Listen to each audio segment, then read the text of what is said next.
चलिए, let us students welcome back again. Myself KK Agrawal sir. Welcome back again. In the previous lecture, we had studied some properties related to adjoint of a matrix. In the previous lecture, we had already studied the properties related to adjoint of a matrix. And now, in this lecture, we will study today new topic, that is inverse of a matrix. Inverse of a matrix. But before that, starting the topic inverse of a matrix, first of all, let us solve some 2 to 3 problems related to the properties of adjoint of a matrix. हम 2 से 3 problems का बेटा discussion करेंगे. Adjoint of जो matrix है उसकी property से related हम कुछ डिस्कशन यहां पर करेंगे. ठीक है, चलिए स्टार्ट करते हैं. तो यहां पर हम कुछ नॉर्मल डिस्कशन करेंगे प्रॉपर्टी से रिलेटेड. तो फर्स्ट प्रॉब्लम हम डिस्कस करने जा रहे हैं. प्रॉब्लम नंबर फर्स्ट, आपको सभी को बोर्ड पे क्लियर विजुअलाइजेशन हो रहा है. If A is a square matrix, adjoint of a matrix की जो हमने प्रीवियस लेक्चर में प्रॉपर्टीज डिस्कस की थी, उसी से रिलेटेड हम कुछ प्रॉब्लम डिस्कस करेंगे कि how to apply the properties in the question. किस टाइप के क्वेश्चन आते हैं, चलिए चेक करते हैं. If A is a square matrix of order 3 and B is equal to adjoint A. एक हमें स्क्वायर मैट्रिक्स दे रखी है जिसका ऑर्डर है बेटा 3, और बी हमें किसके इक्वल दे रखी है, बी एक दूसरी स्क्वायर मैट्रिक्स है जिसका आंसर आ रहा है एडजॉइंट ऑफ ए के इक्वल. कोई प्रॉब्लम नहीं है. डिटरमिनेंट ऑफ ए की वैल्यू दे रखी है हमें 2. हमें फाइंड क्या करना है, एडजॉइंट 3ab की वैल्यू फाइंड करनी है. तो सबसे पहले हम वही लेके चलते हैं जो हमें फाइंड करना है. एडजॉइंट 3ab की हमें वैल्यू कैलकुलेट करनी है कि एडजॉइंट 3ab की क्या आंसर निकल के आएगा. चलिए हम स्टार्ट करते हैं फटाफट. Let us start now. तो बेटा यहां पर एक एडजॉइंट की प्रॉपर्टी हमने स्टडी की थी. एडजॉइंट की हमने कल एक प्रॉपर्टी स्टडी की थी, एडजॉइंट के यदि कोई भी हमारे पास में रियल नंबर है, के यदि हमारे पास में कोई भी रियल नंबर है, इन दैट केस के जब बेटा एडजॉइंट के बाहर आएगा then it will become k की power n-1 into adjoint of a. ये प्रॉपर्टी कल हमने डिस्कस की थी. क्लियर है. Adjoint of k is equal to k की power n-1 into adjoint of A. This was the property which I have discussed in the property of adjoint of a square matrix. K जैसे ही constant number scalar number है बाहर आएगा then it will become k की power n-1 into adjoint of a. यहां पर बेटा n जो है वो मैट्रिक्स a का ऑर्डर है. n जो है वो मैट्रिक्स a का ऑर्डर है. तो एडजॉइंट ऑफ a की जो मैट्रिक्स की हमने प्रॉपर्टी ये स्टडी की थी, ये प्रॉपर्टी यहां पर इस क्वेश्चन में मैं अप्लाई करने जा रहा हूं. क्योंकि 3 बेटा एक k की तरह बिहेव कर रहा है. 3 is a scalar constant number. तो 3 जैसे ही एडजॉइंट के बाहर आएगा इट विल बिकम 3 की power n-1 into adjoint of ab. अब बात करें n क्या है बेटा, यहां पर मैट्रिक्स का ऑर्डर है. मैट्रिक्स का ऑर्डर क्लियरली देख सकते हैं हम कितना गिवन है यहां पर 3.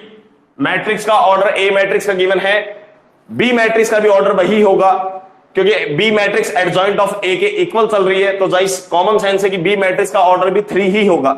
तो यहां पर कंडीशन आ गई बेटा 3 की पावर n की वैल्यू आ गई 3, दैट विल बिकम 3-1 2. अब यहां पर बेटा एडजॉइंट ऑफ ए बी की अनदर प्रॉपर्टी अप्लाई होने जा रही है. एडजॉइंट ऑफ ए बी, जब बेटा इसको हम ओपन करते हैं ए बी के प्रोडक्ट के ऊपर, जब हम एडजॉइंट ऑपरेट करते हैं तो हमने कल प्रॉपर्टी स्टडी की थी, ये रीओपन होगा in the reverse order, adjoint of B into adjoint of A. This was the property which we had studied in the previous lecture. Adjoint जब ए बी के प्रोडक्ट पे अप्लाई होगा तो बेटा ये रिवर्स ऑर्डर में open होगा. चलिए इसको ओपन करते हैं. तो it will become adjoint of B into में एडजॉइंट ऑफ ए. क्लियर है इतना. चलिए तो बेटा 3 का स्क्वायर तो हमारे पास में आ गया 9, कोई प्रॉब्लम नहीं है हमें. अब यहां पर देखो बेटा एडजॉइंट ऑफ ए जो आ रहा है, एडजॉइंट ऑफ ए किसके इक्वल गिवन है, बी के इक्वल. एडजॉइंट ऑफ ए किसके इक्वल गिवन है, बी के इक्वल गिवन है. तो एडजॉइंट ऑफ बी तो बेटा यहां पर ऐसे कैसा रहेगा, at the place of adjoint of a we will replace adjoint b. Adjoint of a की जगह हमने किससे रिप्लेस कर दिया, बी से रिप्लेस कर दिया, because this is the condition given in the question only. ठीक है. चलिए बेटा अब हमने एक प्रॉपर्टी और स्टडी की थी कल, a into adjoint of a is equal to adjoint of a into a. This was the first property of adjoint is equal to determinant of a into in. ये बेटा हमने कल एक प्रॉपर्टी और स्टडी की थी adjoint of A square matrix के अंदर. फर्स्ट प्रॉपर्टी स्टडी की थी कि जब ए स्क्वायर मैट्रिक्स को उसके एडजॉइंट के साथ प्रोडक्ट करवाया जाता है या फिर एडजॉइंट ऑफ ए को ए के साथ प्रोडक्ट करवाया जाता है तो दोनों आपस में इक्वल होते हैं, and that is equal to determinant of A into I. तो बेटा यही प्रॉपर्टी किस में अप्लाई हो रही है? बी में अप्लाई हो रही है। एडजॉइंट ऑफ बी को जब मैं बी से प्रोडक्ट करवाऊंगा तो प्रॉपर्टी के अकॉर्डिंग आंसर कितना आ जाएगा? डिटर्मिनेंट ऑफ बी इंटू आई हमारे पास में यहां पर आंसर आ जाएगा। तो यहां से आंसर आया 9 इंटू, यहां से बेटा कंडीशन देखो क्या आंसर आएगा। जब एडजॉइंट ऑफ बी को आप बी से मल्टीप्लाई करवाएंगे तो आपके पास में कंडीशन क्या आएगी? कंडीशन आ जाएगी हमारे पास में डिटर्मिनेंट ऑफ बी इंटू में आई। बेटा आई जो है यहां पर आइडेंटिटी मैट्रिक्स है, ध्यान देना। आई यहां पर आइडेंटिटी मैट्रिक्स है ऑर्डर एन, ऑर्डर एन का मतलब 3 ऑर्डर की, क्योंकि यहां पर मैट्रिक्स का ऑर्डर चल रहा है 3। क्लियर है? तो प्रॉपर्टी से हमने adjoint of B into B को रिप्लेस कर दिया, determinant of B into I से हमने इसको रिप्लेस कर दिया। अब देखते हैं बेटा यहां पर बी मैट्रिक्स गिवन है एडजॉइंट ऑफ ए के इक्वल, तो यहां पर बी मैट्रिक्स का डिटर्मिनेंट की वैल्यू कितनी आ जाएगी? बी मैट्रिक्स का यदि हम डिटर्मिनेंट करेंगे तो डिटर्मिनेंट कितना आ जाएगा? एडजॉइंट ए का डिटर्मिनेंट। तो यहां पर बेटा हमने रिप्लेस कर दिया एडजॉइंट ए का determinant into i3, into i3। कोई प्रॉब्लम नहीं है यहां पर हमें। अब यहां पर देखिए बेटा एक प्रॉपर्टी और अप्लाई हो रही है। हम देख सकते हैं एक ही क्वेश्चन में एडजॉइंट की जो हमने कल प्रॉपर्टी स्टडी की थी, लगभग 4 to 5 प्रॉपर्टीज एक ही क्वेश्चन में अप्लाई हो रही है आईआईटी के अंदर। तो बेटा अब एडजॉइंट ए का डिटर्मिनेंट निकालना है। कल हमने स्टडी किया था एडजॉइंट ए का जो डिटर्मिनेंट आता है वो आता है हमारे पास में डिटर्मिनेंट ए की पावर n-1। कल हमने प्रॉपर्टीज के अंदर स्टडी किया था। ये प्रॉपर्टी थी हमारी सेकंड प्रॉपर्टी एडजॉइंट के अंदर। तो बेटा एडजॉइंट ए के डिटर्मिनेंट में हम रिप्लेस कर देंगे डिटर्मिनेंट ए की पावर n-1 इंटू में i3। तो यहां से आंसर आएगा 9 इंटू डिटर्मिनेंट ए का आंसर हमें क्वेश्चन में गिवन है 2, तो यहां पर आ गया 2 का n is the order of the square matrix that is 3 - 1 2 एक इंटू में i3। तो बेटा हमारे पास फाइनल आंसर आ गया 2 का square 4, 4 9 36 i3। This is the answer of adjoint of A B 36 i3। तो बेटा इस तरह से कंपटीशन एग्जाम्स में एडजॉइंट की प्रॉपर्टी से रिलेटेड क्वेश्चंस पूछे जाते हैं। और आपने देखा इस क्वेश्चन में एक ही क्वेश्चन के अंदर आईआईटी के अंदर एक ही क्वेश्चन के अंदर मैंने कितनी प्रॉपर्टीज काम ली एडजॉइंट की? 4 प्रॉपर्टी यहां पर काम आ चुकी है। First property, second property, third property, fourth property. एक ही क्वेश्चन के अंदर एक ही क्वेश्चन को सॉल्व करने के लिए, इसकी वैल्यू कैलकुलेट करने के लिए एडजॉइंट की टोटल हमने 4 प्रॉपर्टी एक ही क्वेश्चन में अप्लाई कर दी है। तो इसीलिए बेटा मैंने कल कहा था कि प्रॉपर्टीज एडजॉइंट की जो है आपको बाय हार्ट लर्न होनी चाहिए, ताकि हम उसको क्वेश्चंस में डायरेक्टली अप्लाई कर सके। और आईआईटी के अंदर डायरेक्टली इसी तरह से कंपटीशन एग्जाम में जेईई मेंस वगैरह में क्वेश्चन पूछे जाते हैं, एनडीए के अंदर और जेईई मेंस के अंदर इसी तरह से क्वेश्चन पूछे जाते हैं डायरेक्टली प्रॉपर्टी बेस्ड। हमें प्रॉपर्टी अप्लाई करना है, सॉल्व करते जाना है और लास्ट में आंसर लेके आना है। And finally whatever there is option in the question given हमें टिक करना है। क्लियर है? चलिए let us come to the question number 2 now. तो बेटा फर्स्ट क्वेश्चन हमने क्लियर किया है। यहां पर फर्स्ट क्वेश्चन हमने देखा कि काफी इजी क्वेश्चन था। Let us come to the solution second now. Second question में कहा गया है, कल ये भी हमने प्रॉपर्टी डिस्कस की थी adjoint of A square matrix के अंदर। If A is a symmetric matrix, यदि ए हमारे पास में कोई भी सिमेट्रिक मैट्रिक्स दे रखी है तो उसका जो एडजॉइंट आएगा वो भी सिमेट्रिक मैट्रिक्स होगा। ये प्रॉपर्टी कल हमने लास्ट में डिस्कस की थी, 12th प्रॉपर्टी। क्लियर है? चलिए स्टार्टिंग से देखते हैं। तो हमें प्रूव क्या करना है बेटा? ए मैट्रिक्स हमारी सिमेट्रिक मैट्रिक्स गिवन है। तो हमें क्वेश्चन में गिवन क्या है? क्योंकि बेटा ए मैट्रिक्स सिमेट्रिक मैट्रिक्स है तो कॉमन सेंस है, डेफिनेशन से ए का ट्रांसपोज ए के इक्वल हमें दे रखा है। जब ए मैट्रिक्स सिमेट्रिक मैट्रिक्स गिवन है क्वेश्चन में, तो ए का ट्रांसपोज किसके इक्वल आएगा? ए के इक्वल। क्यों? क्योंकि सिमेट्रिक मैट्रिक्स हमें क्वेश्चन में गिवन है। अब हमें प्रूव क्या करना है क्वेश्चन में? उस सिमेट्रिक मैट्रिक्स का यदि एडजॉइंट कैलकुलेट किया जाए तो एडजॉइंट बी सिमेट्रिक मैट्रिक्स आ जाए। अब एडजॉइंट ऑफ ए को क्या प्रूव करना है? इसका मतलब हमें सिमेट्रिक मैट्रिक्स प्रूव करना है। किसी भी मैट्रिक्स का यदि सिमेट्रिक मैट्रिक्स प्रूव करना है तो डेफिनेशन प्रूव करना पड़ेगा कि उसका ट्रांसपोज करने पे वो खुद मैट्रिक्स के इक्वल ही आ जाए। तो एडजॉइंट ऑफ ए को मान लेते हैं बेटा यहां पर, let adjoint of A is equal to c के इक्वल मान लो उसको। Let adjoint of a equal to c, कोई भी सी की मैट्रिक्स इक्वल मान लिया। अब हमें एडजॉइंट ऑफ ए को क्या प्रूव करना है? यहां पर सिमेट्रिक मैट्रिक्स प्रूव करना है। तो एडजॉइंट ऑफ ए को सिमेट्रिक मैट्रिक्स प्रूव करने के लिए हम इसका क्या करेंगे बेटा? ट्रांसपोज करेंगे ताकि सिमेट्रिक मैट्रिक्स की डेफिनेशन अप्लाई कर सके। एडजॉइंट ऑफ ए सी के इक्वल आ गया। अब सी को यदि सिमेट्रिक मैट्रिक्स प्रूव करना है तो क्या प्रूव करना है? सी का ट्रांसपोज किसके इक्वल आ जाए? सी के इक्वल ही आ जाए। चलिए स्टार्ट करते हैं। तो एडजॉइंट ऑफ ए का जैसे ही हम ट्रांसपोज करेंगे यहां पर, तो एडजॉइंट ऑफ ए का जैसे ही हम यहां पर बेटा ट्रांसपोज करते हैं तो यहां पर अब दोबारा एक प्रॉपर्टी अप्लाई होने जा रही है। किसी भी चीज को क्वेश्चंस में, एडजॉइंट वाले क्वेश्चंस में जब जब हम क्वेश्चन अटेम्प्ट करेंगे, एडजॉइंट की कोई भी प्रॉपर्टी कहीं पे भी लग सकती है। तो यहां पर बेटा प्रॉपर्टी अप्लाई हो रही है, हमने कल स्टडी किया था, adjoint A transpose is equal to adjoint A का whole transpose. This was the property which we had studied yesterday in the previous lecture. Adjoint A transpose जो होता है, ए का ट्रांसपोज का जो एडजॉइंट होता है वो एडजॉइंट ए का होल ट्रांसपोज के इक्वल होता है। ये प्रॉपर्टी कल हमने स्टडी की थी। तो बेटा यहां पर एडजॉइंट ए का होल ट्रांसपोज लिखा हुआ था, ये किसके इक्वल आ जाएगा? ये इक्वल आ जाएगा एडजॉइंट ए ट्रांसपोज के इक्वल आ जाएगा। ये कल हमने प्रॉपर्टी से लिख दिया है। अब हम देख सकते हैं जो ए ट्रांसपोज है बेटा वो हमारा किसके इक्वल चल रहा है? ए के इक्वल चल रहा है। तो ए ट्रांसपोज को मैंने रिप्लेस कर दिया ए से, ए ट्रांसपोज को मैंने रिप्लेस कर दिया ए से। अब यहां पर क्या बच रहा है बेटा? एडजॉइंट ऑफ ए बच रहा है। और एडजॉइंट ऑफ ए किसके इक्वल है? सी के इक्वल है। तो ये किसके इक्वल आ गया? सी के इक्वल आ गया। तो हमने क्या देखा यहां से? सी ट्रांसपोज किसके इक्वल आ गया? सी के इक्वल आ गया। सी का ट्रांसपोज करने पे सी के इक्वल आ गया। इसका क्या मतलब है कि एडजॉइंट ऑफ ए जो है बेटा क्या प्रूव हो गया? सिमेट्रिक मैट्रिक्स प्रूव हो गया। क्लियर है? चलिए, तो हमने डिस्कशन किया अभी। अब हम आगे प्रोसीड करते हैं बेटा नेक्स्ट क्वेश्चन पे। दो क्वेश्चन हमने एडजॉइंट ऑफ मैट्रिक्स पे, 2 questions we had already discuss now. Without wasting the time let us discuss another problem. Third problem, competition exam में इस टाइप के क्वेश्चंस आते हैं, आपको पता होना चाहिए। Adjoint of a square matrix से जो प्रॉपर्टी बेस्ड क्वेश्चंस है वो इसी टाइप के क्वेश्चंस पूछे जाते हैं। चलिए let us discuss another question now. एक प्रॉब्लम और डिस्कस करने जा रहे हैं हम, problem number third. Problem number third में बेटा में एक ए मैट्रिक्स गिवन है ऑफ ऑर्डर 3x3। 3x3 की एक स्क्वायर मैट्रिक्स दे रखी है, एलिमेंट गिवन है 3 - 3 4, 3 - 3 4। सेकंड रो के एलिमेंट गिवन है 2 - 3 4, 2 - 3 and 4, एंड लास्ट रो के एलिमेंट गिवन है 0 - 1 and 1, 0 - 1 and 1। करने के लिए क्या कहा गया बेटा इस क्वेश्चन में? हमें फाइंड करना है, find adjoint into adjoint of A. इसकी वैल्यू हमें फाइंड करने के लिए कही गई है। चलिए स्टार्ट करते हैं। Adjoint into adjoint of a की वैल्यू फाइंड करने के लिए कही है, तो हमने प्रॉपर्टी कल स्टडी किया था। क्या स्टडी किया था? सॉल्यूशन में देखते हैं। कल हमने बेटा एडजॉइंट के अंदर एक प्रॉपर्टी स्टडी की थी कि adjoint into adjoint of A जो होता है वो किसके इक्वल होता है? That is equal to determinant A की power n-2 into A. Again question देखो, डायरेक्ट क्वेश्चन पूछ रहा है तुमसे प्रॉपर्टी बेस्ड। अब काफी स्टूडेंट इसमें क्या करेंगे, जब स्टूडेंट को प्रॉपर्टी याद नहीं है तो वो क्या करेंगे?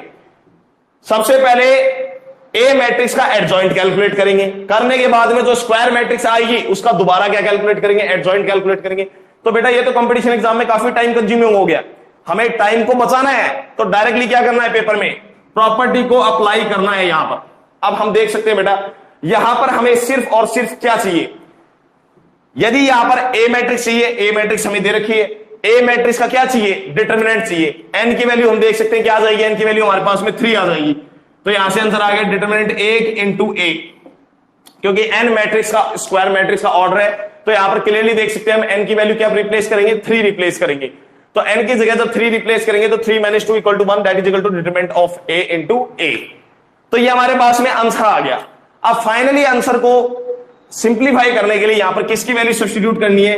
डिटरमिनेंट की वैल्यू निकालनी है। तो बेटा डिटरमिनेंट ऑफ ए की वैल्यू निकाल लेते हैं हम।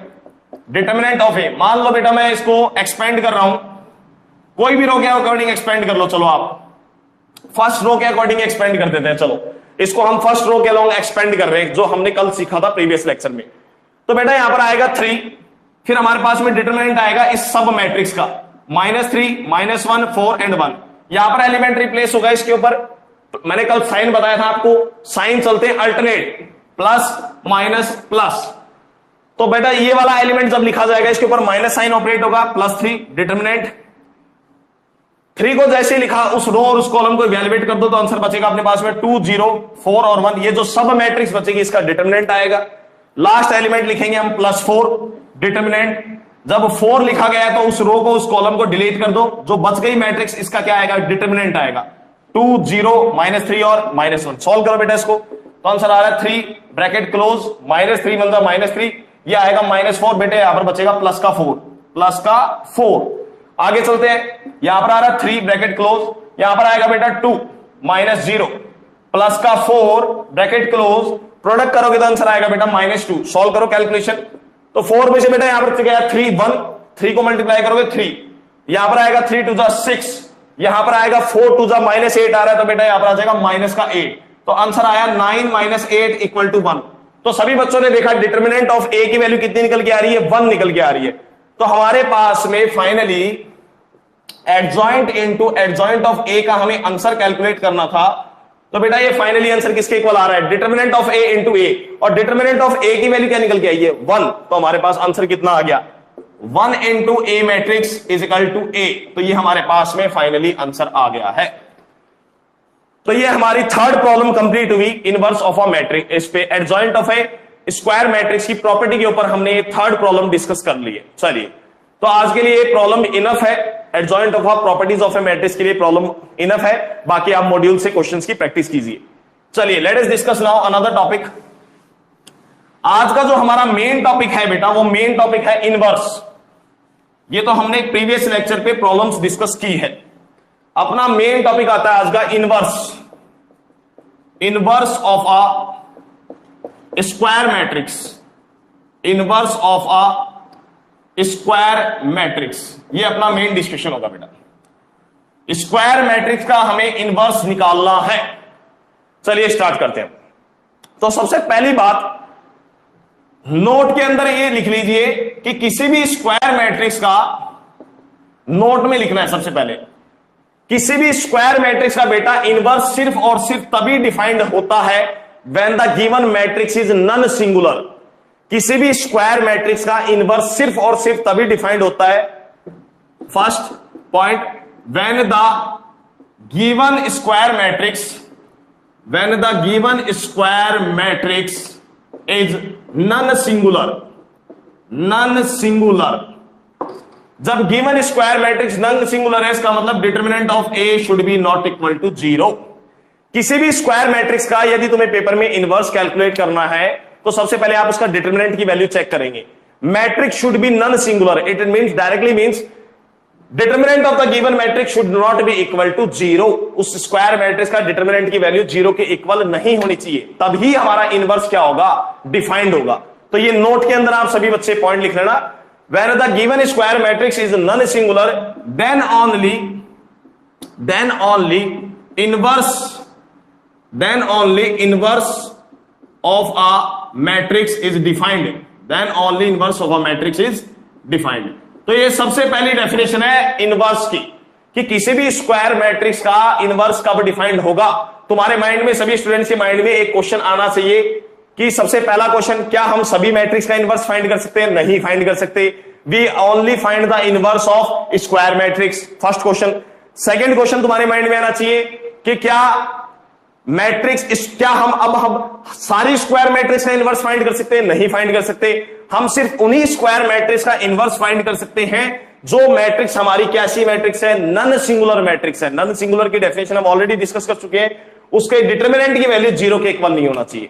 यदि इसकी डिटरमिनेंट की वैल्यू बेटा 0 के इक्वल हो गई, तो उसके इसमें मैट्रिक्स का इनवर्स डिफाइंड नहीं होगा। This is the important. अब लिखना स्टार्ट करते हैं। लेट अस टेक कंसेप्ट समझते हैं बेटा। Let A and B be two square matrix, let A and B be two square matrix of same order n by n, of same order n by n, which are non-singular, which are both non-singular matrix, which are both non-singular matrix।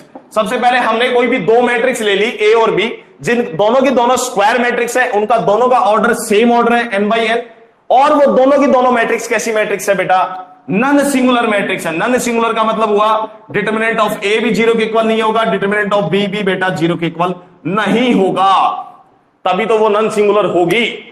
अब यदि हमने कोई भी दो matrix assume कर लिए कि ए matrix है, बी मैट्रिक्स है, दोनों मैट्रिक्स स्क्वायर मैट्रिक्स है, ऑर्डर दोनों का सेम है और दोनों मैट्रिक्स नॉन सिंगुलर है, तो बेटा ऐसे केस के अंदर यदि हमारे पास में ये कंडीशन निकल के आ रही है, इफ ए का प्रोडक्ट बी के साथ करने पे, ए का प्रोडक्ट बी के साथ करने पे, या फिर बी मैट्रिक्स का प्रोडक्ट ए के साथ करने पे, यदि हमारे पास में आइडेंटिटी मैट्रिक्स आ रही है उसी ऑर्डर की आइडेंटिटी मैट्रिक्स आ रही है, ये है inverse of a square matrix की मेन डेफिनेशन, कि यदि हमने कोई भी दो मैट्रिक्स ले रखी है, ए मैट्रिक्स एंड बी मैट्रिक्स, यदि उनका ऑर्डर सेम है, स्क्वायर मैट्रिक्स है, नन सिंगुलर है, कंडीशन से ये आपको रिमेंबर रखनी है, तो यदि इन दोनों मैट्रिक्स का प्रोडक्ट करने पर, और प्रोडक्ट कंफर्मेबल होना चाहिए, यदि ऑर्डर सेम है तो प्रोडक्ट तो कंफर्मेबल है ही। इन दैट केस में यदि इनका प्रोडक्ट करने पे हमारे पास आंसर आइडेंटिटी मैट्रिक्स आ रहा है, तो बेटा यहां पर हम बी को कहेंगे, बी मैट्रिक्स को कहेंगे ए का इनवर्स, एंड ए मैट्रिक्स को कहेंगे बी का inverse. These both are inverse of each other. This is the main definition of inverse of a square matrix. यदि कोई भी दो स्क्वायर मैट्रिक्स का ऑर्डर सेम है, नन सिंगुलर है, स्क्वायर मैट्रिक्स है, उनका प्रोडक्ट करने पे आइडेंटिटी मैट्रिक्स आ रहा है, तो उस केस में हम बी मैट्रिक्स को कहेंगे ए का इनवर्स और ए मैट्रिक्स को कहेंगे यहां पर बी का इनवर्स। तो ये एक डेफिनेशन है जो सभी स्टूडेंट्स को रिमेंबर रखना है। क्लियर है? मैं मानता हूं डेफिनेशन सभी बच्चों को। चलिए अब हम आगे प्रोसीड करते हैं। नेक्स्ट डाटा पे। ये एक इंपॉर्टेंट डाटा है जो आपको रिमेंबर रखना है, कीप इन माइंड। आगे प्रोसीड करते हैं अब हम नेक्स्ट डाटा पे। अब यहां से बेटा एक कंक्लूजन निकल के आ रहा है, ये याद रखना, यदि कभी भी दो स्क्वायर मैट्रिक्स का प्रोडक्ट आइडेंटिटी मैट्रिक्स आ रहा है तो दो बातें हमेशा ध्यान रखना, यहां से दो बातें हमेशा ध्यान रखना कि पहली बात तो यह है कि ए मैट्रिक्स और बी मैट्रिक्स दोनों की दोनों नॉन सिंगुलर है। ए और बी दोनों की दोनों मैट्रिक्स क्या होगी? नॉन सिंगुलर होगी। कैसी मैट्रिक्स होनी चाहिए? नॉन सिंगुलर होगी। और डिटर्मिनेंट ऑफ ए और डिटर्मिनेंट ऑफ बी जो है should be not equal to 0। ये दो बातें हमेशा ध्यान रखना। और ए बी का प्रोडक्ट और बी ए का प्रोडक्ट यदि आइडेंटिटी मैट्रिक्स आ रहा तो तीसरी बात यही है जो मैंने लिखी है, ये दोनों मैट्रिक्स एक दूसरे की क्या कहलाएंगी? इनवर्स कहलाएंगी। अब हम आगे प्रोसीड करते हैं कि पेपर के अंदर हमें किसी भी स्क्वायर मैट्रिक्स का इनवर्स निकालने के लिए फॉर्मूला कैसे आएगा, क्या किस फॉर्मूले की हेल्प से हम स्क्वायर मैट्रिक्स का इनवर्स कैलकुलेट करेंगे। चलिए वो स्टडी करते हैं। तो बेटा ये तो हमारे पास सिर्फ डेफिनेशन थी जो आपको रिमेंबर रखना है। Inverse of A square matrix का इंट्रोडक्शन था, डेफिनेशन थी जो आपको रिमेंबर रखनी है। अब हम समझते हैं कंसेप्ट, फॉर्मूला ड्राइव करते हैं बेटा, कंसेप्ट को अंडरस्टैंड करते हैं। देखिए सबसे इंपॉर्टेंट बात है कि हमने एक स्टडी किया था a into adjoint of a जो होता है वो बेटा डिटर्मिनेंट ऑफ a इंटू आई के इक्वल होता है। ये हम ऑलरेडी स्टडी कर चुके हैं adjoint of A square matrix की प्रॉपर्टी में। अब हम क्या कर रहे हैं, ध्यान से अंडरस्टैंड करना। दोनों साइड बेटा प्री मल्टीप्लाइंग करने हैं, pre multiplying by A inverse both side, pre multiplying by A inverse both side. Pre multiplying का मतलब होता है ए इनवर्स से पहले मल्टीप्लाई कर रहे हैं दोनों साइड। ये बात भी हम डिस्कस कर चुके हैं। एक बात ध्यान रखना, अब यहां पर मैं कंडीशंस डिस्कस नहीं कर रहा हूं, कंडीशंस वही है कि यदि ए का इनवर्स एग्जिस्ट हो रहा है तो ए मैट्रिक्स स्क्वायर मैट्रिक्स होनी चाहिए और ए मैट्रिक्स नॉन सिंगुलर होना चाहिए। तो कंडीशन यहां पर बेटा वही है, ए मैट्रिक्स आपकी नॉन सिंगुलर होनी चाहिए, नॉन सिंगुलर होनी चाहिए, ए मैट्रिक्स स्क्वायर मैट्रिक्स होनी चाहिए, स्क्वायर मैट्रिक्स होनी चाहिए। नॉन सिंगुलर का मतलब हम जानते हैं determinant of A should be not equal to 0। Condition वही रहेगी हर बार, कभी भी जब आप इनवर्स निकालने की बात करेंगे तो उस स्क्वायर मैट्रिक्स के लिए कंडीशन यही 2 से 3 कंडीशंस इंपॉर्टेंट रहेगी। ठीक है, चलिए अब हमने दोनों साइड बेटा प्री मल्टीप्लाइंग कर दिया ए इनवर्स से। तो जैसे ही ए इनवर्स से प्री मल्टीप्लाइंग कर दिया तो हमारे पास में इक्वेशन देखते हैं क्या आ रही है, A inverse into determinant into I of N. ये देखिए बेटा यहां पर एक इनवर्स के अंदर आगे चल के अब यहां पे एक प्रॉपर्टी स्टडी करेंगे। ये प्रॉपर्टी आप अभी लिख लें तो ज्यादा बेटर है, आपको अंडरस्टैंड हो जाएगा। इनवर्स के अंदर वैसे हम आगे चल के इस प्रॉपर्टी को डिस्कस करेंगे, लेकिन हम यहीं पे पढ़ लेते हैं इस प्रॉपर्टी को। सभी बच्चे इस प्रॉपर्टी को रिमेंबर रखना, ए को बेटा यदि उसके इनवर्स से मल्टीप्लाई किया जाए या इनवर्स को उसके ए स्क्वायर मैट्रिक्स से मल्टीप्लाई किया जाए तो आंसर हमेशा आइडेंटिटी मैट्रिक्स आता है। इस डेफिनेशन को हर बच्चे इंपॉर्टेंट लर्न रखना। ये बात अभी हमने देखी भी थी कि ए मैट्रिक्स को यदि बी मैट्रिक्स से मल्टीप्लाई करते हैं और यदि आंसर आइडेंटिटी मैट्रिक्स आ रहा है उसी ऑर्डर का, तो बी मैट्रिक्स को हम ए मैट्रिक्स का इनवर्स कहते हैं। तो ये डेफिनेशन वही है, यहां पर ए इनवर्स जो है वो बी मैट्रिक्स का ही काम कर रहा है। तो ए मैट्रिक्स को यदि बी मैट्रिक्स से मल्टीप्लाई करे या बी मैट्रिक्स को ए से मल्टीप्लाई करे तो आंसर हमेशा आइडेंटिटी मैट्रिक्स आएगा उसी ऑर्डर का। तो बेटा यहां पर इन दोनों का प्रोडक्ट जो है किससे रिप्लेस हो जाएगा? आइडेंटिटी मैट्रिक्स से रिप्लेस हो जाएगा। Into adjoint of A is equal to A inverse ये भी यहां पर वही बात है बेटा, डिटर्मिनेंट ऑफ ए। और एक बात और ध्यान रखना, यदि किसी मैट्रिक्स को आइडेंटिटी मैट्रिक्स से मल्टीप्लाई किया जा सकता है और वो मैट्रिक्स मल्टीप्लीकेशन कंफर्मेबल है, किसी भी मैट्रिक्स को यदि आइडेंटिटी मैट्रिक्स से मल्टीप्लाई किया जा सकता है तो आंसर हमेशा स्क्वायर मैट्रिक्स खुद ही आएगा। इस बात को भी रिमेंबर रखना। लेकिन कंडीशन ये है कि मैट्रिक्स मल्टीप्लीकेशन कंफर्मेबल होना चाहिए। कंफर्मेबल का मतलब है मल्टीप्लाई करने के लिए कंडीशन सेटिस्फाई होनी चाहिए, जो हमने स्टडी की थी मल्टीप्लीकेशन के अंदर। तो किसी भी मैट्रिक्स को यदि आइडेंटिटी मैट्रिक्स से मल्टीप्लाई करेंगे तो मैट्रिक्स खुद ही आ जाती है। बस डिफरेंस अंतर याद रखना। ऑर्डर का हमें ध्यान रखना पड़ेगा कि ऑर्डर कंफर्मेबल होना चाहिए मल्टीप्लीकेशन के लिए, बस। तो बेटा यहां पर एडजॉइंट ऑफ ए को हम यहां पर डायरेक्टली लिख रहे हैं। यहां पर आइडेंटिटी मैट्रिक्स आ रहा है, हियर एडजॉइंट ऑफ ए आ रहा है। यहां पर बेटा डिटरमिनेंट ऑफ ए एक रियल नंबर है, पॉजिटिव भी हो सकता है, नेगेटिव भी हो सकता है, तो वो कांस्टेंट है, बाहर आ गया। तो हमने देखा यहां पर ए इनवर्स को किससे मल्टीप्लाई करना है, आइडेंटिटी मैट्रिक्स से। अब ए इनवर्स खुद एक स्क्वायर मैट्रिक्स है, ए इनवर्स खुद एक स्क्वायर मैट्रिक्स है। तो यहां पर हम देखेंगे एडजॉइंट ऑफ ए भी एक मैट्रिक्स है। एक मैट्रिक्स को जब आइडेंटिटी मैट्रिक्स से मल्टीप्लाई करेंगे तो ये मैट्रिक्स खुद ही आ जाएगी, एडजॉइंट ऑफ ए आ जाएगा। यहां पर ए इनवर्स खुद एक स्क्वायर मैट्रिक्स है, उसको आइडेंटिटी मैट्रिक्स से मल्टीप्लाई करेंगे तो आंसर क्या आएगा, ए इनवर्स ही आ जाएगा। तो डिटरमिनेंट ऑफ ए आ जाएगा बेटा नीचे हमारे पास, और यहां पर बचेगा ए इनवर्स। ये फॉर्मूला हमारा प्रूव हो गया है। कंडीशन वही है, determinant of A should be not equal to 0, क्योंकि आप देख सकते हैं बेटा यदि डिटरमिनेंट ऑफ ए का आंसर 0 आ गया तो ए इनवर्स क्या हो जाएगा, नॉट डिफाइंड हो जाएगा। तो ये कंडीशन को आप सभी स्टूडेंट्स नोट कर लीजिए। तो this is the formula which we will use during the questions to find the inverse of a square matrix. A inverse का डायरेक्ट फॉर्मूला काम में लेंगे, 1 upon determinant of A into adjoint of A. किसी भी square matrix का यदि inverse exist कर रहा है तो उसका इनवर्स फाइंड करने के लिए हम ये फॉर्मूला डायरेक्टली काम में लेंगे।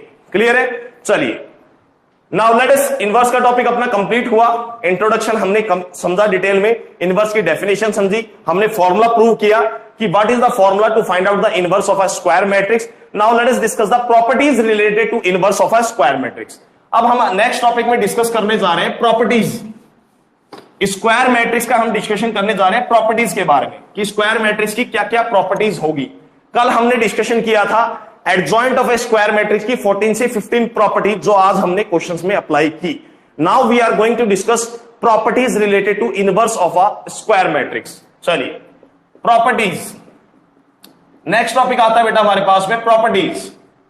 पूरे स्क्वायर मैट्रिक्स के चैप्टर के अंदर सबसे इंपॉर्टेंट जो है, इंट्रोडक्शन आपको याद हो जाएगा, डेफिनेशन याद रहेगा, लेकिन स्टूडेंट जो भूल जाते हैं वो है प्रॉपर्टीज। आपको प्रॉपर्टीज बाय हार्ट लर्न रखनी पड़ेगी, क्योंकि क्वेश्चंस जितने भी होते हैं बेटा, एनडीए हो चाहे मेंस हो चाहे एडवांस हो, मैट्रिक्स में क्वेश्चंस प्रॉपर्टीज बेस काफी आते ही आते हैं, रिमेंबर रखना। चलिए प्रॉपर्टीज के बारे में हम डिस्कशन करते हैं। कंडीशन ले लेते हैं, let A B and C be 3 square matrix, 3 square matrix and non singular. Properties defined करने से पहले हम कोई लिटिल बिट कंडीशंस ले लेते हैं कि हमारे पास में 3 स्क्वायर मैट्रिक्स है ए बी सी, तीनों की तीनों नन सिंगुलर है, तीनों की तीनों बेटा नन सिंगुलर है। नन सिंगुलर का मतलब है determinant of A, determinant of B and determinant of C is not equal to 0। किसी का भी डिटरमिनेंट 0 के इक्वल नहीं होगा। क्लियर है? चलिए तो बेटा हमने 3 स्क्वायर मैट्रिक्स ले लिए और मान लेते हैं कि तीनों स्क्वायर मैट्रिक्स का ऑर्डर भी सेम है। यहां पर ऑर्डर को भी हम ले लेते हैं सेम, ताकि मल्टीप्लाई करने में कोई प्रॉब्लम ना हो। तो तीनों स्क्वायर मैट्रिक्स का हम ऑर्डर भी ले लेते हैं सेम। मान लेते हैं ऑर्डर जो लेके चल रहे हैं बेटा n बाई n का ऑर्डर ले रहे हैं, n बाई n का ऑर्डर। तो प्रॉपर्टी स्टार्ट करते हैं। First property, property number first, property number first ये आ रही है बेटा left cancellation law. Left cancellation law, ध्यान से समझना, लेफ्ट कैंसिलेशन लॉ। यदि ए बी का प्रोडक्ट बेटा ए सी के प्रोडक्ट के इक्वल दे रखा है, यदि ए बी का प्रोडक्ट ए सी के प्रोडक्ट के इक्वल दे रखा है और A B C, conditions remember रखना है हर बार, डाटा को हर जगह अपनी मर्जी से अप्लाई मत कर देना। यदि A B C 3 square matrix दे रखी है, तीनों मैट्रिक्स स्क्वायर मैट्रिक्स यदि नन सिंगुलर है और इनका ऑर्डर भी सेम आ रहा है, ऑर्डर भी सेम आ रहा है, तो उस केस में यदि ए बी का प्रोडक्ट ए सी के इक्वल आ रहा है तो बेटा इसका नाम रखा गया लेफ्ट कैंसिलेशन रो, क्योंकि यहां से ए मैट्रिक्स रिमूव हो जाती है और जो आंसर आता है वो आंसर आता है B is equal to C matrix, B is equal to C matrix. ठीक है, इसलिए इसका नाम रखा गया लेफ्ट कैंसिलेशन लॉ। अब आप ये समझ रहे होंगे कि ये रिमूव कैसे हुआ। तो बेटा रिमूव करने के लिए आप सिंपल सी बात को समझ सकते हैं, दोनों लेफ्ट साइड में प्री मल्टीप्लाइंग कर दो ए इनवर्स से, दोनों लेफ्ट साइड में प्री मल्टीप्लाइंग कर दो बेटा ए इनवर्स से। तो ए इनवर्स से जब लेफ्ट साइड से आप प्री मल्टीप्लाइंग कर दोगे तो आपके पास में ये रिजल्ट बच जाएगा। और अभी हमने रिजल्ट पढ़ा था कि ए मैट्रिक्स को ए इनवर्स से मल्टीप्लाई करेंगे तो आंसर आएगा आइडेंटिटी मैट्रिक्स, उसी ऑर्डर की। तो यहां पर आ जाएगा identity matrix into B is equal to identity matrix into C. और ये अभी हमने पढ़ा था कि किसी भी मैट्रिक्स को आइडेंटिटी मैट्रिक्स से मल्टीप्लाई करें और ऑर्डर सेम है या मल्टीप्लिकेशन कंफर्मेबल है तो आंसर मैट्रिक्स खुद ही आएगा। तो ये प्रूव हो गया हमारे पास में। इसी तरह से बेटा हमारे पास में राइट कैंसिलेशन लॉ आता है, right cancellation law, right cancellation law. ये इसका प्रूफ था कि यदि ए बी इक्वल टू ए सी है तो बी इक्वल टू सी कैसे आएगा। लेकिन ये रिमेंबर ये रखना है कि जो कंडीशंस मैंने बताई है वो कंडीशन सेटिस्फाई होनी चाहिए। राइट कैंसिलेशन लॉ के अंदर क्या होगा, यदि बी ए बेटा सी ए के इक्वल दे रखा है तो इस बार ए रिजल्ट को प्रूव करने के लिए रिजल्ट वही आएगा, same to same, B equal to C. लेकिन इस बार ए मैट्रिक्स राइट साइड से कैंसिल होगी और राइट साइड से कैंसिल होने के लिए हम दोनों साइड पोस्ट मल्टीप्लाइंग करेंगे किससे, ए इनवर्स से। तो सेम रिजल्ट है, प्रूफ हमें नहीं देखना। तो बेटा ये थी हमारे पास में first property inverse of a square matrix की। सेकंड प्रॉपर्टी डिस्कस करते हैं, ए इनवर्स का यदि बेटा इनवर्स निकाला जाए तो ए मैट्रिक्स खुद ही आ जाएगी। इनवर्स का यदि इनवर्स निकाला जाए तो स्क्वायर मैट्रिक्स खुद ही आ जाएगी। कंडीशंस वही रहेगी, ए मैट्रिक्स स्क्वायर मैट्रिक्स होनी चाहिए, ए मैट्रिक्स नॉन सिंगुलर होनी चाहिए। ये कंडीशंस हर बार सेटिस्फाई होनी चाहिए, तभी इनवर्स की प्रॉपर्टीज भी डिफाइंड होगी। थर्ड प्रॉपर्टी, ए इनवर्स का यदि बेटा ट्रांसपोज किया जाए तो ये ए ट्रांसपोज के होल इनवर्स के इक्वल आ जाएगा। ए इनवर्स का यदि ट्रांसपोज किया जाए तो ये ए ट्रांसपोज के होल इनवर्स के इक्वल आ जाएगा। प्रॉपर्टी नंबर फोर्थ, यदि एडजॉइंट ए इनवर्स निकाला जाए तो ये बेटा एडजॉइंट ऑफ ए का होल इनवर्स के इक्वल आ जाएगा। यदि ए इनवर्स का तुम्हें यदि एडजॉइंट कैलकुलेट करना हो तो ये एडजॉइंट ऑफ ए के होल इनवर्स के इक्वल आएगा। तो इस बात को आप लोग रिमेंबर रखना। क्लियर है? चलिए नेक्स्ट प्रॉपर्टी हम डिस्कस करते हैं, प्रॉपर्टी नंबर फिफ्थ। यदि के ए का होल इनवर्स किया जाए, के बेटा यहां पर कोई भी कांस्टेंट नंबर है, स्केलर नंबर है, तो के मैट्रिक्स के साथ मल्टीप्लाई में है, इसका यदि होल इनवर्स किया जाए तो बेटा ये सिंपली इनवर्स दोनों पे डिस्ट्रीब्यूट हो जाएगा। तो ये बन जाएगा के इनवर्स इंटू ए इनवर्स, और के क्योंकि एक कांस्टेंट नंबर है, स्केलर नंबर है, तो ये नीचे आगे बन जाएगा 1/k इंटू ए इनवर्स। तो ये प्रॉपर्टी तो सिंपल प्रॉपर्टी है। सिक्स्थ प्रॉपर्टी आती है बेटा रिवर्सल लॉ। सिक्स्थ प्रॉपर्टी आती है हमारे पास में रिवर्सल लॉ। रिवर्सल लॉ क्या कहता है हम देखते हैं। यदि ए बी का होल इनवर्स किया जाए तो बेटा ये रिवर्स ऑर्डर में इनवर्स ओपन होगा, बी इनवर्स इंटू में ए इनवर्स। यदि ए बी सी तीन मैट्रिक्स है, इसका इनवर्स किया जाए तो ये भी रिवर्स ऑर्डर में इनवर्स ओपन होगा, C inverse into B inverse into A inverse. तो this is known as reversal law. Reversal law remember रखना बेटा, ठीक है। चलिए आगे प्रॉपर्टी डिस्कस करते हैं। फर्दर हम प्रॉपर्टी डिस्कस करते हैं। दीज आर द 6 प्रॉपर्टीज जो हम ऑलरेडी डिस्कस कर चुके हैं। अब आगे प्रॉपर्टीज को हम डिस्कशन करने जा रहे हैं, देखना बोर्ड पे। अब आगे जो प्रॉपर्टीज आ रही है बेटा, आगे सिंपल प्रॉपर्टीज है कुछ। 6th प्रॉपर्टी के बाद 7th प्रॉपर्टी देखिए, प्रॉपर्टी नंबर 7। यदि ए इनवर्स का डिटर्मिनेंट निकाला जाए, this will be equal to determinant A का whole inverse is equal to 1 upon में डिटर्मिनेंट ऑफ ए। यदि ए इनवर्स का डिटर्मिनेंट कैलकुलेट किया जाए, ये बेटा ये 6th प्रॉपर्टी सबसे इंपॉर्टेंट प्रॉपर्टी है, ध्यान रखना। 6th प्रॉपर्टी सबसे इंपॉर्टेंट प्रॉपर्टी, क्वेश्चंस में काफी काम आएगी। यदि ए इनवर्स का डिटर्मिनेंट निकाला जाए तो it will be equal to determinant of A का whole inverse 1 upon determinant A. देखो अभी ये प्रॉपर्टी से कितना सिंपल हो गया क्वेश्चन। आपको पेपर में क्वेश्चन आया, कोई स्क्वायर मैट्रिक्स ए मैट्रिक्स दे रखिए, उसके इनवर्स का डिटरमिनेंट निकालना है, तो आप लोग सबसे पहले क्या करोगे, पहले उसका बैठ के इनवर्स निकालोगे, इनवर्स की मैट्रिक्स निकालोगे, उसके बाद में उसका डिटरमिनेंट निकालोगे। और यदि तुम्हें प्रॉपर्टी याद है तो ए इनवर्स का डिटरमिनेंट निकालने के लिए आप सिंपली क्या करोगे, मैट्रिक्स का डिटरमिनेंट निकाल लोगे और 1/डिटरमिनेंट ऑफ ए कर दोगे। तो प्रॉपर्टी से रिजल्ट काफी सिंपल हो रहे हैं, समझ में आया। Next property, property number 8। If A is a symmetric matrix, if A is a symmetric matrix, यदि हमारे पास में बेटा ए मैट्रिक्स सिमेट्रिक मैट्रिक्स दे रखी है तो इसका जो ए इनवर्स निकल के आएगा वो भी सिमेट्रिक मैट्रिक्स आएगा। ए inverse is a symmetric matrix. A inverse is a symmetric matrix. Property number 9, property number 9 को बेटा हम स्टेटमेंट के रूप में समझ सकते हैं।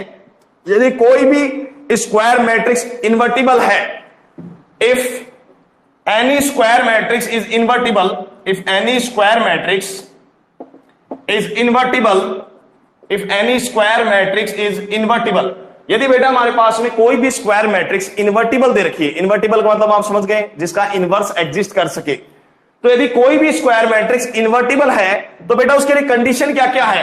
पहली कंडीशन है matrix should be non singular, ये बता चुका हूं मैं आपको, मैट्रिक्स इज नॉन सिंगुलर, पहली बात। दूसरी बात जो है सबसे इंपॉर्टेंट बात है, दूसरी बात यह है कि जो इन्वर्टिबल मैट्रिक्स है उसका एक ही इनवर्स एग्जिस्ट करता है, possess unique inverse, possess unique inverse. ये सबसे इंपॉर्टेंट पॉइंट है बेटा, रिमेंबर रखना। यदि कोई भी स्क्वायर मैट्रिक्स इन्वर्टिबल है, यदि कोई भी हमारे पास में बेटा स्क्वायर मैट्रिक्स इन्वर्टिबल है तो उसका सिर्फ एक ही इनवर्स एग्जिस्ट करेगा। ऐसा मत कर देना कि उसके कई इनवर्स तुम लोग एग्जिस्ट करवा दो। यदि स्क्वायर मैट्रिक्स इन्वर्टिबल है तो उसका सिर्फ और सिर्फ एक ही इनवर्स एग्जिस्ट करेगा। इस बात को स्पेशली रिमेंबर रखना सभी बच्चे, बार बार ना बताना पड़े। एक स्क्वायर मैट्रिक्स यदि इन्वर्टिबल है तो उसका सिर्फ और सिर्फ एक ही इनवर्स एग्जिस्ट करेगा। क्लियर है? इस पॉइंट को रिमेंबर रखना सभी बच्चे, ठीक है? तो बेटा हमने सारी प्रॉपर्टीज इनवर्स की ऑलमोस्ट डिस्कस कर ली है। इसके बाद में जो बेसिक प्रॉपर्टीज है वो हम सारी प्रॉपर्टीज ऑलरेडी डिस्कस कर चुके हैं। अब इसके बाद में हम कुछ रूल्स समझने की कोशिश करते हैं। देखना बोर्ड पे, कुछ इंपॉर्टेंट कंडीशंस हम समझेंगे, आइडम्पोटेंट मैट्रिक्स के बारे में, इनवॉलेटरी मैट्रिक्स के बारे में, ऑर्थोगोनल मैट्रिक्स के बारे में कुछ हम बेसिक चीजें समझेंगे। देखना बोर्ड पे। अब आगे कुछ इंपॉर्टेंट प्रॉपर्टीज हैं वो इनवर्स ऑफ अ मैट्रिक्स से रिलेटेड नहीं है, जो मैं टॉपिक बता रहा हूं उससे रिलेटेड है। चलिए तो बेटा अब हम डिस्कस करेंगे। देखिए कुछ इंपॉर्टेंट नोट्स के अंदर कुछ पॉइंट लिख लेना, आप नोट्स डाल के कुछ इंपॉर्टेंट पॉइंट्स लिख लेना। देखो फटाफट, फर्स्ट आता है अपना इनवॉलेटरी मैट्रिक्स। इनवॉलेटरी मैट्रिक्स, चलो इसके बारे में बात करते हैं, थोड़ा सा इसके बारे में हम डिस्कशन करते हैं। ये इनवॉलेटरी मैट्रिक्स हमने ऑलरेडी स्टडी कर लिया था स्पेशल टाइप ऑफ मैट्रिक्स के अंदर।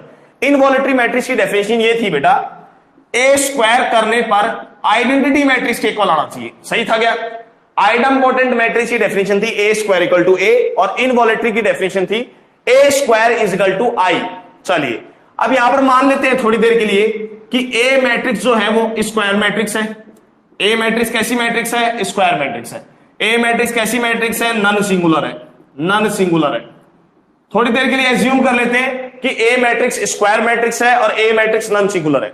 और एज्यूम करने की जरूरत ही नहीं बेटा, ए मैट्रिक्स से तभी मल्टीप्लाई हो सकती है जब दोनों का ऑर्डर सेम हो, मतलब स्क्वायर मैट्रिक्स हो। तो यहां पर ए मैट्रिक्स जब स्क्वायर मैट्रिक्स होगी तभी ए स्क्वायर डिफाइंड होगा। तो ए मैट्रिक्स स्क्वायर मैट्रिक्स है और साथ में मान लेते हैं मैट्रिक्स नॉन सिंगुलर है। तो मैट्रिक्स जब नॉन सिंगुलर हो गई है तो कॉमन सेंस है इसका इनवर्स क्या करेगा? एग्जिस्ट करेगा। इसका इनवर्स क्या करेगा बेटा? एग्जिस्ट करेगा। इसमें किसी भी बच्चे को कोई डाउट नहीं होना चाहिए। चलिए तो देखो बेटा, मैंने दोनों साइड प्री मल्टीप्लाइंग कर दिया इसको ए इनवर्स से, दोनों साइड प्री मल्टीप्लाइंग कर दिया ए इनवर्स से, और ए स्क्वायर को हम अलजेब्रा के रूल से ब्रेक करके लिख सकते हैं बेटा, A multiply A equal to A inverse into I N. अब यहां पर हम प्रॉपर्टी अप्लाई करेंगे। अभी हमने स्टडी किया था थोड़ी देर पहले कि ए इनवर्स को यदि ए मैट्रिक्स से मल्टीप्लाई करेंगे तो बेटा आइडेंटिटी मैट्रिक्स आएगा उसी ऑर्डर का। तो यहां पर ए इनवर्स को जब ए से मल्टीप्लाई किया जाएगा तो it will get identity matrix of order N. और यहां पर ए इनवर्स खुद एक स्क्वायर मैट्रिक्स है, उसको आइडेंटिटी मैट्रिक्स से मल्टीप्लाई करेंगे तो ए इनवर्स ही आ जाएगा हमारे पास में।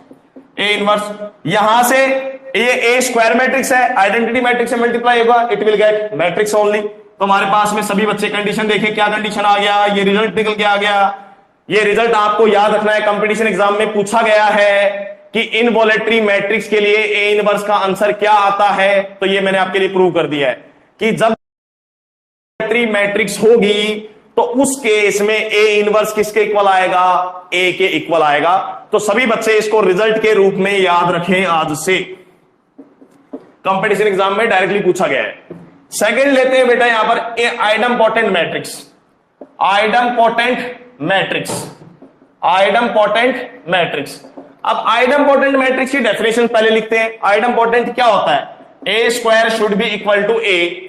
ये कंडीशन सेम सभी में लूंगा, जितने भी अब मैं टॉपिक डिस्कस करूंगा सभी के लिए ये कंडीशन फिक्स रहेगी, क्योंकि ए इनवर्स को एग्जिस्ट करवाना है तो नॉन सिंगुलर तो रखना ही पड़ेगा। चलिए अब इसके लिए कंडीशन देखते हैं बेटा क्या आएगा। दोनों साइड प्री मल्टीप्लाइंग कर दो ए इनवर्स से, तो ए इनवर्स ए स्क्वायर को करेक्ट करके लिखेंगे तो ए इंटू ए इक्वल टू में ए इनवर्स इंटू में ए मैट्रिक्स। कोई दिक्कत नहीं है, आगे चलते हैं बेटा। ए इनवर्स इंटू ए आइडेंटिटी मैट्रिक्स होता है, तो it will get identity matrix. और यहां पर ए इनवर्स इंटू ए आ गया, ये भी आइडेंटिटी मैट्रिक्स आएगा। अब ए मैट्रिक्स को आइडेंटिटी मैट्रिक्स से मल्टीप्लाई करेंगे तो मैट्रिक्स खुद ही आ जाएगी। मैट्रिक्स मल्टीप्लीकेशन यहां पर कंफर्मेबल है, चेक करने की जरूरत नहीं क्योंकि ऑर्डर वही चल रहा है same to same n by n का। तो यहां से condition I A is equal to identity matrix. कितना बढ़िया रिजल्ट निकल के आ गया बेटा, कितना बढ़िया रिजल्ट निकल के आ गया।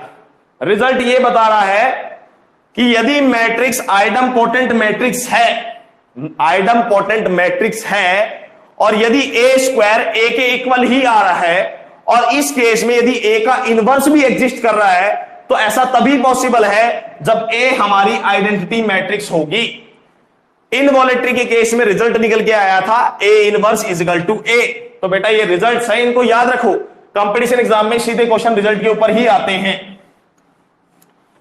चलिए नेक्स्ट, मैंने आपको प्रूव भी कर दिया है। प्रूव बेटा इसलिए कर दिया क्योंकि कई बार ऐसा होता है कि हम रिजल्ट्स याद नहीं रख सकते या रिजल्ट हम भूल जाते हैं। तो बेटा इन दैट केस में आप पेपर में जैसे मैं चेक कर रहा हूं आप खुद से अपने दिमाग से चेक कर सकते भी हैं। रिजल्ट नंबर 3, रिजल्ट नंबर 3 आता है ऑर्थोगोनल मैट्रिक्स के लिए। ऑर्थोगोनल मैट्रिक्स, क्योंकि ऑर्थोगोनल मैट्रिक्स के बारे में हम पढ़ चुके हैं। ऑर्थोगोनल मैट्रिक्स एक स्क्वायर मैट्रिक्स लेनी है, कंडीशन क्या आनी चाहिए? A into A transpose is equal to identity matrix. ये कंडीशन आती है ऑर्थोगोनल मैट्रिक्स की। यहां पर भी वही कंडीशन लेके चलेंगे, ए की सेम दो कंडीशन, नॉन सिंगुलर होनी चाहिए, नॉन सिंगुलर होनी चाहिए और स्क्वायर मैट्रिक्स होनी चाहिए, स्क्वायर मैट्रिक्स।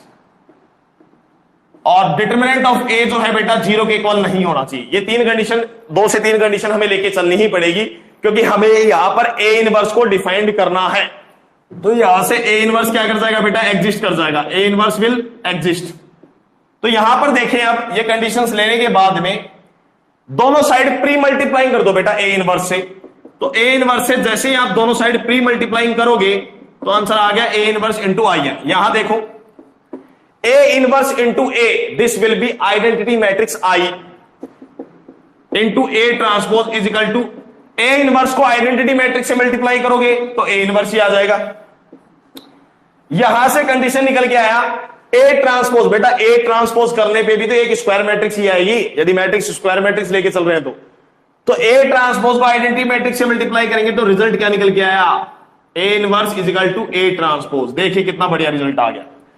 ऑर्थोगोनल मैट्रिक्स के केस में हमने सीखा कि ए इनवर्स हमेशा ए ट्रांसपोज के इक्वल होता है। कंपटीशन एग्जाम में क्वेश्चन पूछा गया है कि ऑर्थोगोनल मैट्रिक्स से ए इनवर्स किसके इक्वल आएगा, तो आप डायरेक्टली टिक कर सकते हो ए ट्रांसपोज के इक्वल आएगा। क्लियर है? इन आइडम्पोटेंट मैट्रिक्स के अंदर, आइडम्पोटेंट मैट्रिक्स के अंदर ए इनवर्स किसके इक्वल आएगा? ए के इक्वल आ रहा था, आई के इक्वल आ रहा था। और इनवॉलेटरी में, इनवॉलेटरी के अंदर ए इनवर्स की यदि बात करें तो वो ए के इक्वल आ रहा था। इनवॉलेटरी में ए इनवर्स ए के इक्वल आ रहा था। चलिए, और आइडम्पोटेंट मैट्रिक्स में ए की वैल्यू क्या आई थी?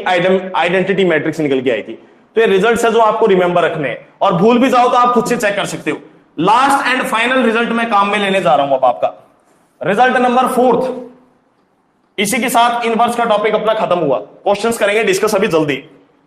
बेटा नेक्स्ट प्रॉपर्टी आती है, if A and B are square matrix, if A and B are square matrix, non-singular, and if product is commutative, यदि A और B स्क्वायर मैट्रिक्स है, दोनों मैट्रिक्स नॉन सिंगुलर है, और उनका प्रोडक्ट क्या दे रखा है बेटा, कम्यूटेटिव दे रखा है। कम्यूटेटिव का मतलब है ए बी बी ए के इक्वल दे रखा है। यहां पर गिवन है क्वेश्चन में प्रॉपर्टी के अंदर कि ए और बी यदि स्क्वायर मैट्रिक्स है, उनका प्रोडक्ट कम्यूटेटिव है, और यदि मैट्रिक्स नॉन सिंगुलर है बेटा, यदि मैट्रिक्स नॉन सिंगुलर है तो जाहिर सी बात है इसका इन दोनों का इनवर्स क्या करेगा, एग्जिस्ट करेगा। ए इनवर्स और बी इनवर्स दोनों के दोनों क्या करेंगे, एग्जिस्ट करेंगे। ठीक है, तो यहां से प्रॉपर्टी क्या कहती है वो देखो, इट इंप्लाइज यदि ये सारी कंडीशन सेटिस्फाई होती है ए और बी मैट्रिक्स पे, तो प्रॉपर्टी हमें कह रही है कि ए इनवर्स और बी इनवर्स का जो प्रोडक्ट आएगा वो भी कम्यूटेटिव होगा। ए इनवर्स बी इनवर्स का जो प्रोडक्ट निकल के आएगा वो भी कम्यूटेटिव होगा। ये हमें रिजल्ट याद रखना है कि ए इनवर्स और बी इनवर्स का जो प्रोडक्ट निकल के आएगा बेटा वो भी कम्यूटेटिव होगा। यदि आपको इसका प्रूफ देखना है तो आप प्रूफ भी देख सकते हैं, यदि आपको प्रूफ देखना है तो प्रूफ भी देख सकते हैं। देखिए बेटा, ए बी का जब हम इनवर्स निकालेंगे, ए बी का जब हम इनवर्स निकालेंगे तो हम क्लियरली देख सकते हैं बेटा, क्योंकि ए बी का प्रोडक्ट कम्यूटेटिव है तो ए बी को मैं बी ए से भी रिप्लेस कर सकता हूं, कोई दिक्कत वाली बात नहीं है। और बेटा भी यहां पर रिवर्सल लॉ यूज करो सारे बच्चे, reversal law, reversal law, reversal law. भाई ए बी की जगह बी ए लिख दे तो कोई प्रॉब्लम नहीं है, क्योंकि ये तो कम्यूटेटिव दे रखा है प्रोडक्ट। अब रिवर्सल लॉ क्या कहता है कि इनवर्स के अंदर प्रोडक्ट रिवर्स ऑर्डर में ओपन होता है। तो बेटा ये जैसे ही रिवर्स ऑर्डर में ओपन होगा तो यहां पर रिजल्ट आएगा B inverse into A inverse is equal to, ये भी रिवर्स ऑर्डर में ओपन होगा A inverse into B inverse. ये रिजल्ट हमारा प्रूव हो गया। तो बेटा ये प्रॉपर्टी भी इंपॉर्टेंट प्रॉपर्टी है, कंपटीशन एग्जाम में बहुत बार डायरेक्टली पूछ ली जाती है। रिमेंबर रखना इस बात को, कंपटीशन एग्जाम में बेटा बहुत बार डायरेक्टली पूछ ली जाती है, तो ये प्रॉपर्टी में इंपॉर्टेंट है, याद रखना। अब हम इनवर्स के ऊपर एक क्वेश्चन डिस्कस करने जा रहे हैं, इनवर्स के ऊपर हम एक क्वेश्चन डिस्कस करने जा रहे हैं, बिग क्वेश्चन। एक प्रॉपर्टी और लिखना चाहो तो आप लिख सकते हो। ये प्रॉपर्टी सिंपल प्रॉपर्टी है, क्या एक्सप्लेन कर रही है बता देता हूं आपको। कभी भी कोई भी दो मैट्रिक्स दे रखी है, सपोज करो कोई भी दो मैट्रिक्स है बेटा, एक्स और वाई, कोई भी दो स्क्वायर मैट्रिक्स दे रखी है, सपोज करो कोई भी दो स्क्वायर मैट्रिक्स दे रखी है, एक्स और वाई कोई भी दो स्क्वायर मैट्रिक्स दे रखी है। अब आपको पेपर में कंपटीशन एग्जाम में सपोज करो कभी चेक करना पा गया, कभी चेक करना हो गया, आपको डाउट हो गया कि वाई एक्स का इनवर्स है या फिर एक्स वाई का इनवर्स है, आपको पेपर में डाउट हो गया सपोज करो कभी, और आप सॉरी आपको चेक करना है कि कौन किसका इनवर्स है। तो बेटा उस केस के अंदर आप सिंपली क्या करोगे, इन दोनों का प्रोडक्ट निकालोगे, इन दोनों का क्या निकालोगे, प्रोडक्ट निकालोगे। और इन दोनों का प्रोडक्ट निकालने पे यदि आंसर आइडेंटिटी मैट्रिक्स आ गया तो 100% वाई एक्स का इनवर्स कहलाएगा और एक्स भी वाई का इनवर्स कहलाएगा। तो आपको सिंपल सी बात याद रखनी है इस बात को। अभी यदि एक्स वाई का प्रोडक्ट आई आ रहा है तो यहां पर हम कहेंगे y is the inverse of x matrix. बस कंडीशन चेक कर लेना कि x और y जो है दोनों की दोनों नॉन सिंगुलर है ना, ये कंडीशन जरूर चेक कर लेना। चलिए बेटा हम एक क्वेश्चन डिस्कस करते हैं, देखिए बोर्ड पे। Let us discuss some questions to how to find out the inverse now. Inverse का टॉपिक अपना कंप्लीट हो चुका है, अब हमें प्रॉब्लम्स डिस्कस करनी है related to IIT mains and advance, लेकिन हम स्टार्ट करेंगे सिंपल प्रॉब्लम से। तो बेटा एक सिंपल प्रॉब्लम लेते हैं सबसे पहले हम, प्रॉब्लम नंबर फर्स्ट। यदि हमें 2a का प्रोडक्ट सपोज करो कोई भी एक मैट्रिक्स दे रखा है 2 1 3 2 2 1 3 2, सबसे पहले हम मैट्रिक्स का इनवर्स निकालना सीखेंगे 2/2 के ऊपर, 2/2 की मैट्रिक्स पे देखेंगे। After that we will start of case, we will take the case of 3/3 matrix. अब हमें फाइंड करना है what is the A inverse equal to, find A inverse, find A inverse. पहले मैं सबसे पहले सिंपल क्वेश्चन अप्लाई कर रहा हूं, after that in the tomorrow lecture, जो हम कल लेक्चर लेंगे उसके अंदर हम डिस्कशन करेंगे ए इनवर्स से रिलेटेड। मेंस और एडवांस में जो क्वेश्चन आए हुए हैं, हम कुछ क्वेश्चंस इनवर्स के वो डिस्कस करेंगे नेक्स्ट लेक्चर के अंदर। आज हम सिंपल क्वेश्चन डिस्कस कर रहे हैं सबसे पहले। तो बेटा सबसे पहले हमें ए मैट्रिक्स का क्या निकालना है, इनवर्स। इनवर्स निकालने के लिए कंडीशंस को चेक करना पड़ेगा। तो यहां से ए मैट्रिक्स आ गई हमारे पास, 2 will go in the divide 1/2, 2 1 3 2 bracket close 2/2, 2/2 equal to, बेटा ये जो 2 है, 2 की प्रॉपर्टी तो आप जानते ही हो, 2 सारे एलिमेंट्स के नीचे डिवाइड में चला जाएगा ये। तो जैसे ये 2 सभी के नीचे डिवाइड में जाएगा, it will B 1, 1/2, 3/2 and 1। Clear है। अब सबसे पहले हम ए मैट्रिक्स का डिटरमिनेंट चेक करेंगे। यहां से एक बात तो क्लियर हो गई कि ए मैट्रिक्स 100% स्क्वायर मैट्रिक्स है 2x2 के ऑर्डर की। अब डाउट क्या है कि इनवर्स एग्जिस्ट करेगा कि नहीं करेगा, उसके लिए हमें डाउट किस पे है, सिर्फ इसके डिटरमिनेंट पे, नॉन सिंगुलर है या नहीं है, तो वो चेक कर लो। चेक करने के लिए डिटरमिनेंट निकालेंगे, डायगोनल का प्रोडक्ट 1 माइनस नॉन डायगोनल का प्रोडक्ट 3/4, तो आंसर आ गया 1/4, 1/4। तो बेटा हमें डिटरमिनेंट ए की वैल्यू मिल गई है सभी बच्चों को 1/4, तो हमें कोई प्रॉब्लम नहीं है। ये हमने डायगोनल का प्रोडक्ट कर लिया है और नॉन डायगोनल का प्रोडक्ट कर लिया है 3/4, और डायगोनल के प्रोडक्ट में से हमने नॉन डायगोनल का जैसे ही प्रोडक्ट माइनस किया तो हमारे पास डिटरमिनेंट ऑफ ए का आंसर निकल के आ गया 1/4। क्लियर है? अब हमें इनवर्स निकालना है बेटा। ये 0 के इक्वल नहीं आया तो हम कह सकते हैं मैट्रिक्स हमारी नॉन सिंगुलर है, मैट्रिक्स नॉन सिंगुलर है और ए इनवर्स की वैल्यू क्या करेगी, एग्जिस्ट करेगी। यहां से हमने फिक्स कर दिया अपने दिमाग के अंदर कि ए इनवर्स 100% क्या करेगा, एग्जिस्ट करेगा। इसके बाद हम फॉर्मूला अप्लाई करेंगे। तो ए इनवर्स का फॉर्मूला आता है बेटा 1 में डिटरमिनेंट ऑफ ए इंटू में एडजॉइंट ऑफ ए। तो बेटा डिटरमिनेंट ऑफ ए की वैल्यू तो सभी बच्चों के पास निकली हुई है 1/4, डिटरमिनेंट ऑफ ए की वैल्यू तो सभी बच्चों के पास निकली हुई है 1/4। पुट करो यहां पर, डिटरमिनेंट की जगह 1/4 पुट करोगे 4 ऊपर चला जाएगा आपका। अब बात करें एडजॉइंट ऑफ ए की। आप सोच रहे होंगे कि एडजॉइंट ऑफ ए तो हमने कैलकुलेट ही नहीं किया। एडजॉइंट ऑफ ए के निकालने के लिए पहले कोफैक्टर निकालने पड़ेंगे, कोफैक्टर निकाल के जो कोफैक्टर मैट्रिक्स बनेगी उसका ट्रांसपोज करना पड़ेगा। लेकिन मैंने आपको कल शॉर्टकट बताया था प्रीवियस लेक्चर में, जो 2x2 की स्क्वायर मैट्रिक्स है उसका एडजॉइंट निकालने के लिए हम हमेशा कंपटीशन एग्जाम्स में शॉर्टकट ही यूज करेंगे। तो 2x2 की स्क्वायर मैट्रिक्स का एडजॉइंट क्या आएगा, शॉर्टकट से आएगा डायगोनल के जो एलिमेंट दे रखे हैं बेटा, ये रही मैट्रिक्स हमारी, ये मैट्रिक्स हमारी, डायगोनल के एलिमेंट्स को तो इंटरचेंज कर देंगे। तो बेटा डायगोनल के एलिमेंट्स को तो इंटरचेंज करने के यहां पर कोई फर्क पड़ेगा नहीं, क्योंकि 1 से इंटरचेंज होकर कुछ नहीं आएगा, 1 का 1 ही रहेगा। और जो नॉन डायगोनल एलिमेंट्स है, मतलब इनको बोलते हैं of diagonal elements, in of diagonal elements का बेटा साइन चेंज कर देंगे। तो साइन चेंज करोगे तो ये नेगेटिव आ जाएगा, ये नेगेटिव आ जाएगा, और इसी के साथ हमारा ये इनवर्स का फाइनली आंसर आ गया है। तो ये था बेटा हमारे पास में एक क्वेश्चन 2x2 की स्क्वायर मैट्रिक्स के ऊपर, 2x2 की स्क्वायर मैट्रिक्स के ऊपर इनवर्स निकालने का ये था हमारे पास में एक छोटा सा क्वेश्चन कि how to calculate the inverse of 2x2 matrix. अब एक लास्ट एंड फाइनल क्वेश्चन में डिस्कस करने जा रहा हूं, आज का लास्ट क्वेश्चन, आज के लास्ट लेक्चर का क्वेश्चन है। इस लेक्चर के बाद में बेटा you can easily calculate the all the problems related to inverse of a matrix. अब आपने एडजॉइंट भी सीख लिया, इनवर्स भी सीख लिया, अब आप एनसीईआरटी हो, एनडीए हो, मेंस हो, एडवांस हो, सारी प्रॉब्लम्स ट्राई कर सकते हैं इजी वे के अंदर। अब हम एक नया last and final question discuss करने जा रहे हैं 3x3 की मैट्रिक्स के लिए इनवर्स फाइंड करना, 3x3 के लिए इनवर्स फाइंड करना। तो लिखते हैं बेटा last and final question, question number 2। हमें गिवन है ए मैट्रिक्स गिवन है 3x3 के ऑर्डर की, मैट्रिक्स के एलिमेंट है 0 1 2 0 1 2 1 2 3 0 1 2 1 2 3 एंड 3 1 1। ये हमारे पास में देख सकते हैं 3x3 की मैट्रिक्स आ गई है।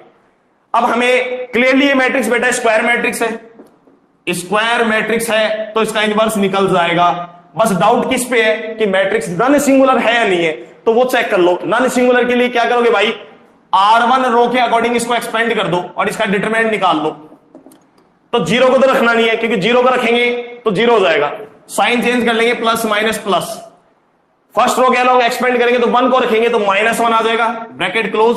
इस रो को इस कॉलम को डिलीट कर देंगे तो आंसर आएगा 1 माइनस का 9, प्लस में 2 को रखेंगे ब्रैकेट क्लोज, 2 वाली रो को और कॉलम को डिलीट करेंगे आंसर आएगा 1 माइनस का 6। तो आपके पास आंसर आएगा 1 minus 9 is -8 into -1 plus 8, 1 minus 6 is -5 into 2 -10 equal to -2।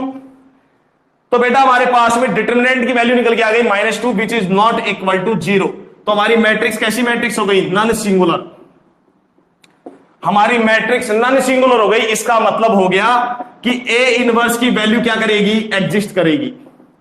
Square matrix का इनवर्स 100% यहां से श्योर हो गया, एग्जिस्ट करेगा। अब हम निकालेंगे इनवर्स। अब इनवर्स निकालने के लिए फॉर्मूला तो हमें पता ही है, A inverse is equal to 1 में डिटरमिनेंट ऑफ ए इंटू में एडजॉइंट ऑफ ए। तो डिटरमिनेंट हमारे पास में निकल के रेडी हो चुका है, सिर्फ एडजॉइंट निकालना है। अब प्रॉब्लम यह है कि ये 3x3 की स्क्वायर मैट्रिक्स है और 3x3 की स्क्वायर मैट्रिक्स का एडजॉइंट निकालने के लिए कोई शॉर्टकट है नहीं, तो सारे के सारे कोफैक्टर निकालना ही पड़ेगा। तो बेटा मैं यहां पर डायरेक्टली लिख रहा हूं एडजॉइंट ऑफ ए जो निकल के आएगा वो ट्रांसपोज होगा किसका ट्रांसपोज होगा? Cofactor matrix C11, C12, C13, C21, C22, C23, C31, C32, C33।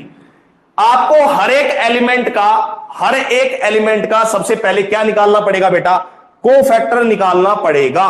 और कोफैक्टर निकल के जो आएंगे मैं यहां पर डायरेक्टली लिख रहा हूं, आप खुद कैलकुलेट करेंगे, उसके बाद में इसका ट्रांसपोज हो जाएगा। जो कोफैक्टर मैट्रिक्स निकल के आएगी वो आएगी -1 8 -5, -1 8 -5, 1 -6 3, 1 -6 3 and 3 elements are -1 2 and -1, -2 1 2 and -1। आप बेटा इसका जैसे ही ट्रांसपोज करेंगे तो ट्रांसपोज करने के बाद में आंसर आएगा आपका 3/3 का। रो को उठा के कॉलम बना देंगे, -1 8 -5 1 -6 and 3 -1 2 and -1। हर रो को कॉलम बना दिया। ये निकल के आ गया बेटा आपके पास में एडजॉइंट। तो कोफैक्टर निकालना आसान है बिकॉज हमने कोफैक्टर प्रीवियस लेक्चर में डिस्कस कर लिए। तो हर एक एलिमेंट का कोफैक्टर निकालेंगे, यहां पर पुट करेंगे, पुट करने के बाद में कोफैक्टर मैट्रिक्स बन जाएगी। ये आ गई हमारे पास बेटा कोफैक्टर मैट्रिक्स। जो कोफैक्टर मैट्रिक्स निकल के आई है इसका हम ट्रांसपोज कर देंगे, मैट्रिक्स आ जाएगी। तो ये जो मैट्रिक्स आई है ये 3/3 का क्या आया है? एडजॉइंट आया है। इसके बाद में हमें सिंपली कुछ भी नहीं करना है बेटा, सिर्फ फॉर्मूले को अप्लाई करना है, हमारे पास में आंसर आ जाएगा। तो ए इनवर्स का आंसर आ रहा है 1 डिटर्मिनेंट ऑफ ए। तो डिटर्मिनेंट ए की वैल्यू कितनी है? -2। तो माइनस का 1/2 आ गया, इनटू में एडजॉइंट ए। एडजॉइंट ए का आंसर सभी को दिख रहा है, हमने निकाल लिया है। -1 1 -1 8 -6 एंड 2 -5 3 एंड -1। ये हमारे पास में बेटा फाइनली आंसर आ गया।